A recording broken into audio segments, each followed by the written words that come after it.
En el video anterior introdujimos a las fuerzas centrales, que son fuerzas que tienden a alejar o acercar a los objetos con respecto a un punto, por lo que siempre la fuerza actúa radialmente desde este último.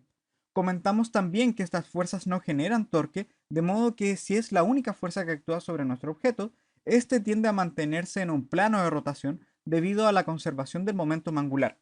En este video usaremos esta última característica para entender con mayor detalle las trayectorias que describen los cuerpos que están bajo la acción de fuerzas centrales. Mi nombre es Fabricio y esto es FabroFis. Hola amigos, como comentamos en la introducción, hoy hablaremos de una ecuación que nos permite entender con más detalle las trayectorias que describen los cuerpos bajo la acción de algunas fuerzas centrales. La verdad es que cualquier fuerza que cumpla con que actúa radialmente es llamada fuerza central. Sin embargo, dentro de este conjunto hay otro grupo de fuerzas que tienen la particularidad de solo depender de la distancia a la que está el cuerpo del punto.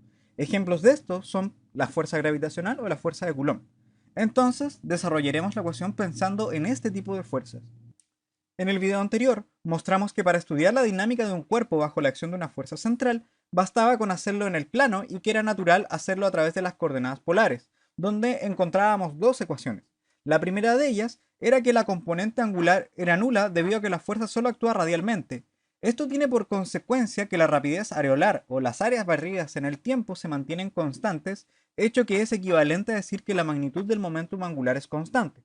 Y por otro lado, tenemos la ecuación del movimiento para la coordenada radial, en donde tendremos la fuerza dependiente de la distancia por un lado y por el otro el término de aceleración radial y el término centrípeto.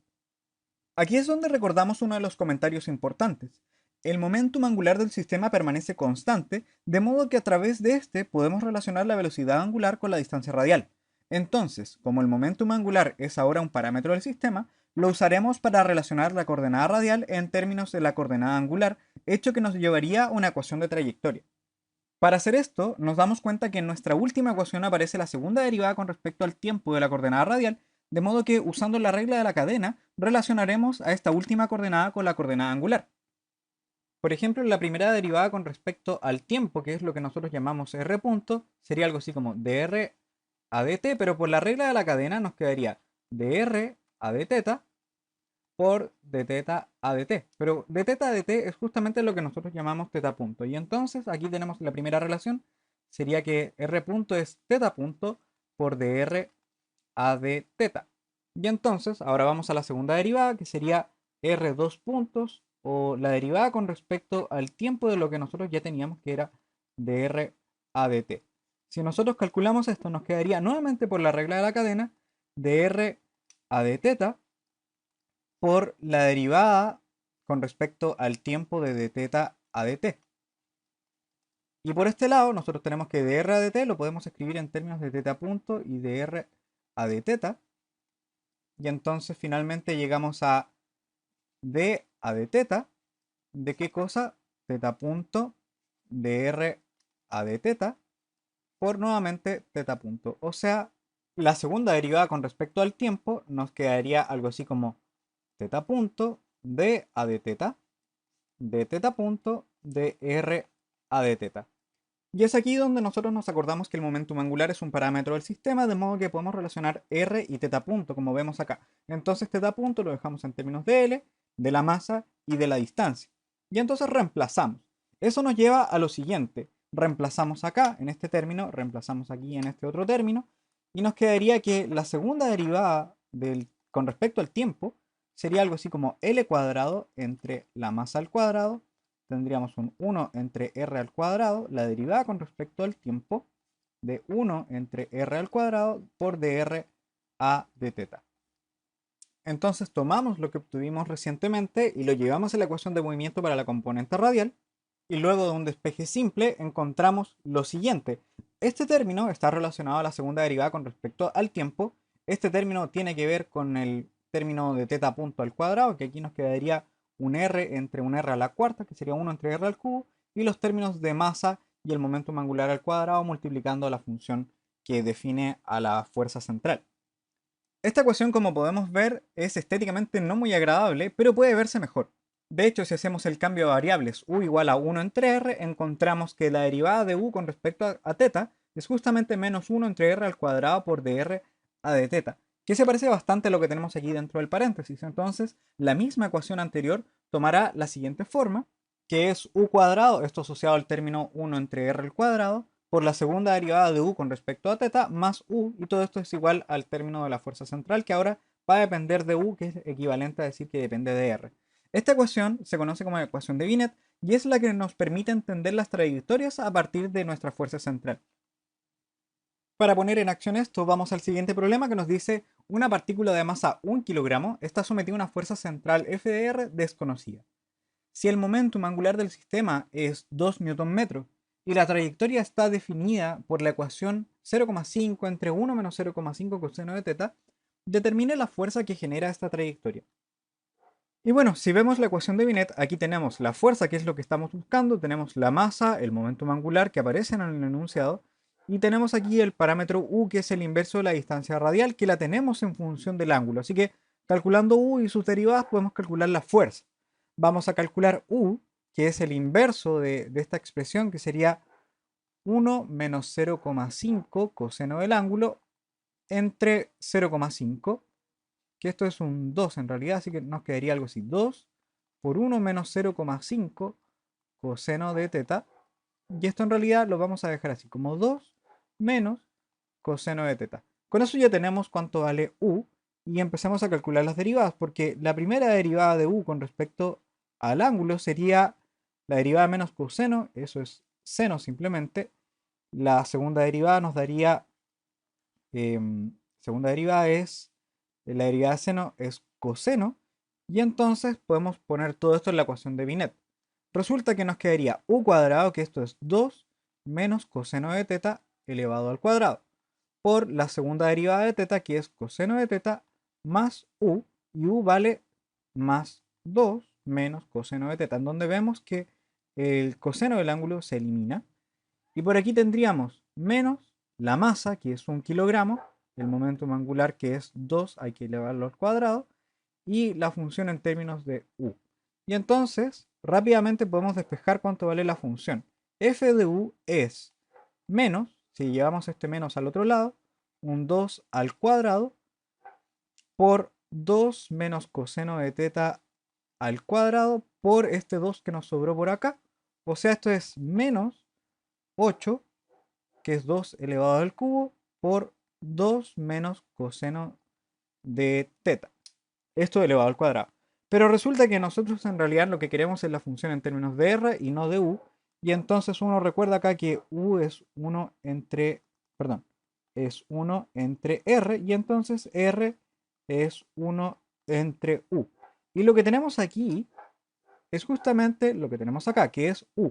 Por lo tanto, la función en términos de u es menos 8 por u cuadrado, y en términos de r nos quedaría algo así como f de r igual a menos 8 entre r al cuadrado.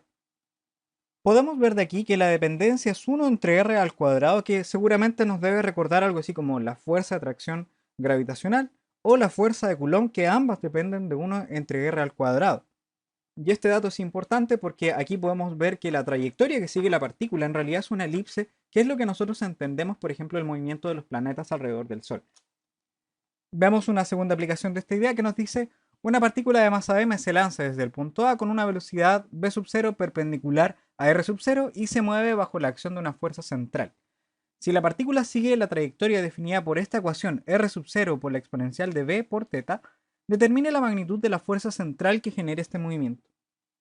Nuevamente vamos a usar la ecuación de Binet. Aquí tenemos el término u, que depende de r, y r lo sabemos en términos de teta por la trayectoria.